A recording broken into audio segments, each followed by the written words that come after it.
আদমজীনগর সরকারি কলেজ প্রতিষ্ঠিত হয় 1980 সালে এবং এটি সরকারিকরণ হয় 1989 সালে। সেই হিসেবে আজকে সরকারিকরণের আরেকটা শুভ সংবাদ আমি আপনাদের দিই।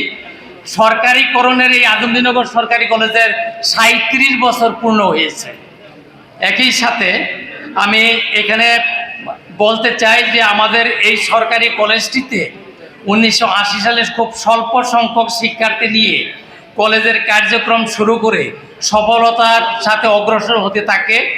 সময়ের বিবর্তনে আজ বহুতল ভবন, সুযোগ্য শিক্ষক মণ্ডলী আর 4 সহস্রাধিক শিক্ষার্থীর উপস্থিতিতে এটি একটি পরিপূর্ণ শিক্ষা প্রতিষ্ঠানে রূপ নিয়েছে।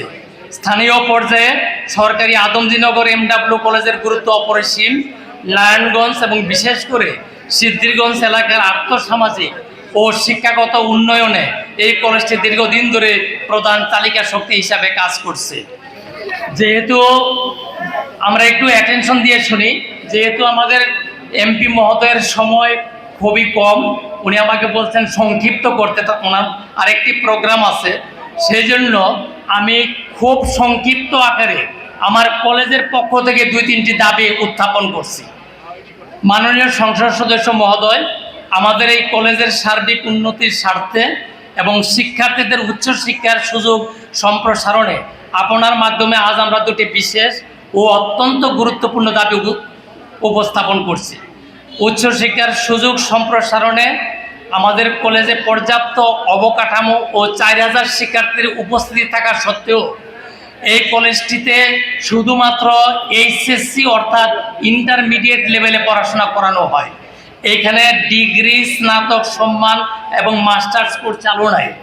ইতিমধ্যে আমি এবং সাখাওয়াত মোল্লা সাহেব এবং মাসুদ সাহেব আপনার বাসায় গিয়ে আমরা ডিউ লেটার নিয়ে মন্ত্রণালয়ে পাঠিয়ে দিয়েছি এবং এটা এক্সিকিউট করার জন্য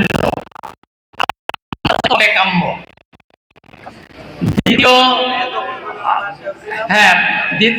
দ্বিতীয় যে দাবিটা মাননীয় সংসদ সদস্য আপনার দৃষ্টি আকর্ষণ করে বলছি, আমাদের দ্বিতীয় দাবিটা হলো এই কলেজের সোনারগাঁও, মদনপুর, রূপগঞ্জ, ঢাকার শনিআখড়া, মাতুয়াইল, কোনাপাড়া, পোস্তগোলা, জুরাইল অঞ্চলের শিক্ষার্থীরা অনেক কষ্ট স্বীকার করে এই কলেজে পড়াশোনা করতে আসে।